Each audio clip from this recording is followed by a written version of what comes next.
Hi everyone, this is Shelja Kalia और आपका सबका स्वागत है मेरे चैनल पे शेल्जा कालिया स्टोरीज पर। तो दोस्तों, इस चैनल पे आपको बहुत सारी रियल हॉरर स्टोरी सुनने को मिलेगी। ऑल ओवर वर्ल्ड से कुछ क्राइम के किस्से सुनने को मिलेंगे और आपको सुनने को मिलेगी मिस्टीरियस कहानियाँ। जैसे कि आप देख पा रहे हो कि ये चैनल नया चैनल है, तो इस चैनल को ग्रो करने के लिए मुझे आप लोगों की बहुत सपोर्ट की ज़रूरत है। तो जो सबसे पहला सपोर्ट मुझे आप लोगों से चाहिए वो है आपकी कहानियाँ, आपकी दिलचस्प कहानियाँ, आपके दिलचस्प किस्से।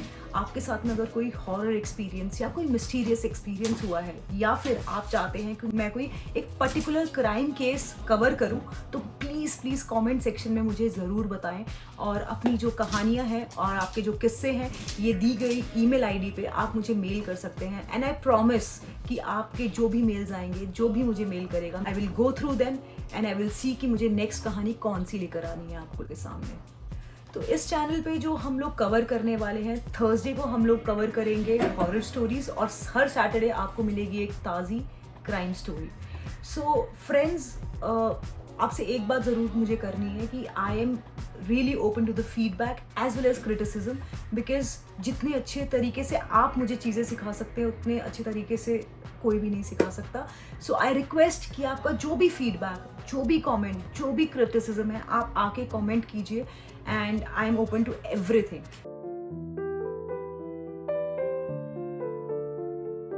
आप में से कितने लोग हैं जो ये विश्वास करते हैं कि भगवान है और साथ साथ में ये भी मानते हैं कि भगवान के साथ में इस धरती पर स्पिरिट्स या फिर ऐसी एंटिटीज एग्जिस्ट करती है? तो ऐसी एंटिटीज क्यों एग्जिस्ट करती है? इनका कुछ भी रीजन हो सकता है, या फिर उनको मुक्ति ना मिली हो, या फिर उनकी कोई इच्छाएं अधूरी रह गई हो। क्या आपको लगता है कि स्पिरिट सिर्फ नेगेटिव ही हो सकती है? क्या आपने सुना है कि कोई स्पिरिट कभी पॉजिटिव और अच्छी भी है? आप मुझे कमेंट सेक्शन में पक्का बताना कमेंट करके कि आपकी क्या राय है इस बारे में। तो चाहे आप भूतों में या स्पिरिट्स में माने या विश्वास रखें या ना रखें, पर एक चीज सबको अच्छी लगती है, भूतों की कहानियां सुनना। So I remember this thing when I was in India. Okay, I am in Canada right now. मैं 2 साल पहले कनाडा मूव हुआ हूँ। So when I was in India and I was working there, मुझे आज भी याद है कि हम घंटों घंटों एक दूसरे को हॉरर, अपने रियल एक्सपीरियंसेस शेयर करते थे और समय कहाँ निकल जाता था पता ही नहीं चलता था। तो उन्हीं किस्सों के पिटारों में से मैंने एक कहानी पिक करी है जो मेरी दोस्त नैन्सी की है। सो जो ये कहानी है बहुत ही दिलचस्प है और थोड़ी क्रीपी है। और ये कहानी जो है ये है दिल्ली की, प्रिसाइसली ईस्ट दिल्ली की। सो आज की कहानी शुरू करने से पहले I would like to thank Nancy for sharing her story with me. तो जैसे कि मैंने आपको बताया कि आज की कहानी जो है वो दिल्ली से है। तो ये बात है कुछ आज से 7-8 साल पहले की। तो नैन्सी बताती हैं कि 7-8 साल पहले उनका घर जो था वो अंडर कंस्ट्रक्शन था। मतलब जहाँ पे वो रह रहे थे वो घर दोबारा से रेनोवेट वो लोग कर रहे थे। तो फॉर द टाइम बिंग उन्होंने क्या किया, वो एक अलग घर में शिफ्ट हो गए। They rented one apartment in east Delhi and they shifted there. तो अब जो वो नैन्सी बताती है, जो वो घर था, वो घर वैसे तो इतना बड़ा नहीं था, बट जो वो लोकेशन थी वो काफ़ी अच्छी थी। पर जो घर थोड़ा सा वियर्ड था, जहाँ पे कोई सनलाइट, कोई एयर मतलब बहुत कम आती थी। तो इट इज़ यूजली डार्क। तो नैन्सी बताती हैं कि उस टाइम उनकी शिफ्ट जो थी वो एक मल्टीनेशनल कंपनी में काम करती थी और उनकी जो शिफ्ट थी वो ग्रेवयार्ड शिफ्ट थी, मतलब 12 बजे से लेकर 8 बजे तक। और वो 8 बजे अपने ऑफिस से निकल के वो 11 बजे तक वापस घर पहुंच जाते थे। तो जैसे ही वो घर पहुंचती थी तो ऑब्वियसली वो आराम करेंगी। तो नैन्सी बताती हैं कि जो उनका रूम है, उनका रूम जो था वो बहुत ही कोने में था, बहुत ही घर के एकदम लास्ट में था। और वो रूम थोड़ा ऐसा था जिसमें बिल्कुल सनलाइट नहीं आती थी, जिसमें बहुत ही सन्नाटा रहता था और बहुत ही ठंडक रहती थी। और आप लोग को पता है ये चीज़, आप लोग जानते ही होंगे कि जहाँ पे कोई सनलाइट नहीं आती और ठंडक रहती है, वहाँ पे ऐसी एंटिटीज़ का होना थोड़ा ज़्यादा चांसेस हो जाते हैं और ऐसी एंटिटीज़ वहाँ पे स्ट्रांग होती हैं। तो उन्होंने बताया कि एक दिन वो अपनी शिफ्ट ख़त्म करके वो घर पर वापस आई और अपना जाकर अपने कमरे में सो गए। तो जैसे ही वो बेड पे लेटी और उनको थोड़ी देर बाद नींद आ गई, और जैसे वो बताते हैं कि जैसे उनकी बीच में नींदें खुली तो उनको ऐसे लगा कि उनकी साइड में कोई लेटा हुआ है या फिर उनको कोई बहुत ध्यान से देख रहा है। तो वो थोड़ा सा अनकंफर्टेबल हो गए। ठीक है, तो फिर उन्होंने इतना ध्यान नहीं दिया एंड वो फिर से सो गए। तो ऐसा कुछ 2-3 दिन चलता रहा और ठीक है, उन्होंने इतना ध्यान नहीं दिया, शी इग्नोर्ड। तो एक दिन फिर से ऐसा हुआ कि वो अपने घर पे सो रही थी, अपने बेड पे सो रही थी। उनको बहुत स्ट्रांगली फ़ील हुआ कि उनके आस-पास कोई है और उनको कोई घूर रहा है, उनको कोई देख रहा है। जो ये इंसिडेंसेस हैं, ये बहुत फ्रीक्वेंटली नैन्सी के साथ होने लग गए थे। तो एक दिन ऐसे ही नैन्सी सो रही थी और उन्होंने बताया कि जैसे जो कमरे की चौखट होती है, फ्रेम जिस पे दरवाज़ा लगता है, वहाँ पे उसके ऊपर एक लिखा हुआ था रिकॉर्डिंग रूम, मतलब बहुत ही वियर्ड सा था रिकॉर्डिंग रूम। तो उनको बहुत वियर्ड लगा, तो वो अपने लैंडलॉर्ड के पास में गए और उन्होंने पूछा कि ये मतलब ये रिकॉर्डिंग रूम क्यों लिखा है यहाँ पे? यहाँ पे कोई पहले कोई म्यूज़िक रिकॉर्ड करता था या कोई कुछ और रिकॉर्ड करता था? जिसे सुन के उनके लैंडलॉर्ड ने बिल्कुल ही मना कर दिया कि हमें नहीं पता कि ये क्या है और क्यों लिखा है। तो उन्होंने भी ठीक है, उनको लगा कि वो सही बोल रहे हैं, तो ठीक है, उन्होंने भी ये बात रफ़ा-दफ़ा कर दी। लेकिन ऐसा नहीं है कि उनको चीज़ें पता नहीं होगी, बिकॉज़ ऐसा भी नहीं है कि वो दिल्ली में कहीं और बहुत दूर रह रहे थे। वो उनका जो मकान मालिक का जो मेन घर था, वो जस्ट अक्रॉस द स्ट्रीट था, वो वहीं पे रहते थे। तो ऑब्वियसली उनको कुछ पता था उसके बारे में जो उनसे छुपा रहे थे वो, और डेफ़िनेटली वहाँ पे कुछ तो गड़बड़ थी। तो एक दिन जब वो सो रही थी, तो उनको, जैसे मैंने आपको बताया, चौखट पे, वहाँ पे उनको एक, जैसे वो नींदों में थी, बीच में उनकी नींद खुली, तो आप जब नींदों से उठते हो तो आपको थोड़ा ब्लरी दिखाई देता है। तो उस ब्लरीनेस में उनको एक फिगर दिखाई दी। उनको ऐसे लगा कि कोई सामने खड़ा है। तो जो ये बंदा है, ये उन्हें बहुत फ्रीक्वेंटली दिखने लग गया, और ये एक बंदा मतलब इतना ज़्यादा फ्रीक्वेंटली दिखने लग गया कि नैन्सी कन्फ्यूज़ हो गई। तो उन्होंने एक दिन सोचा कि मैं अपनी मम्मा से बात करती हूँ। तो उन्होंने जाके अपनी मम्मा से बात करी और उन्होंने अपनी मम्मा को कहा कि मुझे नहीं पता ये मैं सपने देख रही हूँ या ये रियल है, मैं कन्फ्यूज़्ड हूँ कि मम्मा मुझे एक बच्चा दिखाई देता है। बच्चा मतलब लड़का, 17-18 साल का लड़का दिखाई देता है, बड़ा दुबला-पतला सा लड़का है और हाइट भी ज़्यादा बड़ी नहीं है, 5 फुट का लड़का है।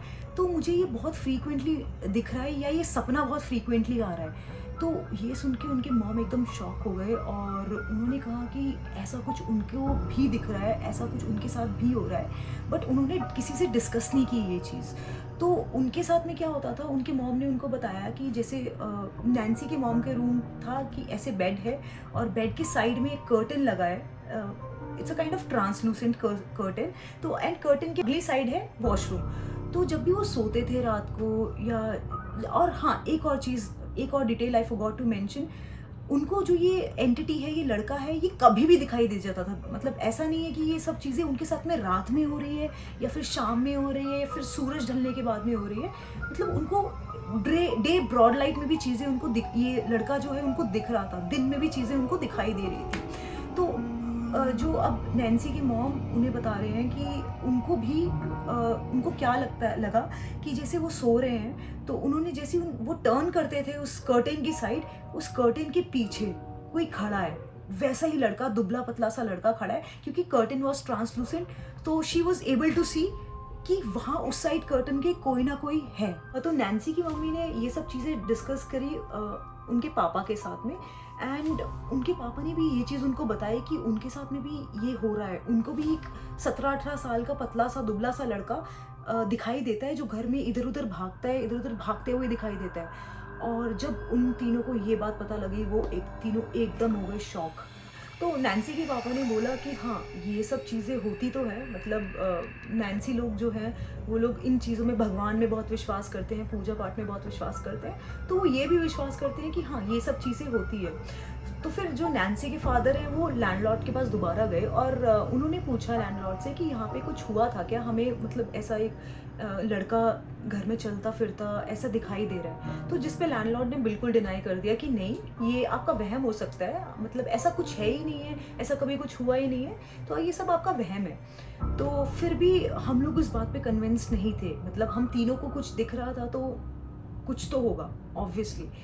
तो वहाँ पे एक प्रॉपर्टी डीलर रहता था, जिनका वहीं पे उसी गली में घर था, एकदम कोने पे, और वो वहाँ पे काफ़ी साल से रह रहे थे, एंड ही वाज एजेड।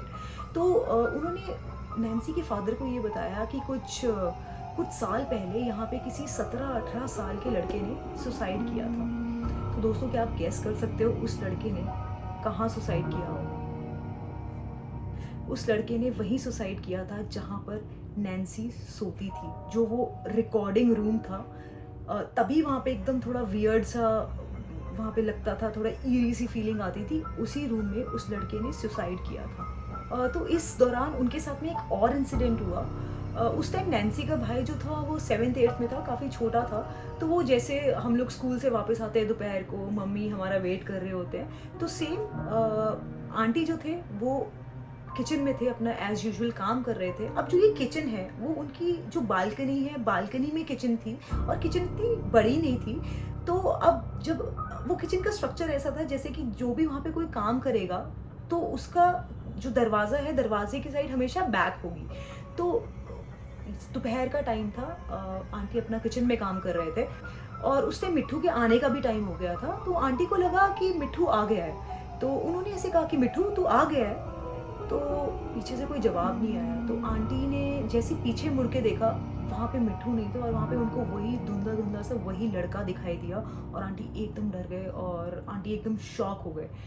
तो ये सब होने के बाद जब ये सब चीज़ें हुई, वो लोग एक कंक्लूजन पे तो पहुँचे कि जो भी ये एंटिटी है, जो भी ये स्पिरिट है, it's not a bad spirit. ये कोई हार्म पहुंचाने वाली स्पिरिट नहीं है, क्योंकि अगर हार्म पहुंचाना होता तो वो कब का पहुंचा दिया होता, राइट? क्योंकि उनको काफ़ी टाइम हो गया था उस घर में रहते हुए, काफ़ी महीने, और उन्होंने अपनी दिवाली भी वहीं सेलिब्रेट करी थी। तो मतलब एक चीज़ तो क्लियर थी कि उस एंटिटी से किसी को खतरा नहीं है, वो सबको दिखती है एंड दैट्स इट। तो वो लोग भी थोड़ा थोड़ा इस चीज़ से थोड़ा थोड़ा कंफर्टेबल हो गए थे, और दे ऑल्सो मेड श्योर कि उस एंटिटी को, उस बच्चे को कोई प्रॉब्लम ना हो।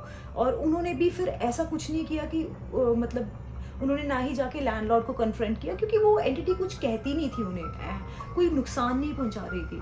तो ऐसे ऐसे करते हुए समय बीतता चला गया एंड थोड़ी थोड़ी चीज़ें कम होने लग गई, एंड फिर उनका घर कंस्ट्रक्ट हो गया, उनका घर दोबारा बन गया और उन्होंने वहाँ पे दोबारा अपने घर में शिफ्ट कर लिया। सो दोस्तों, ये थी नैन्सी की आप बीती।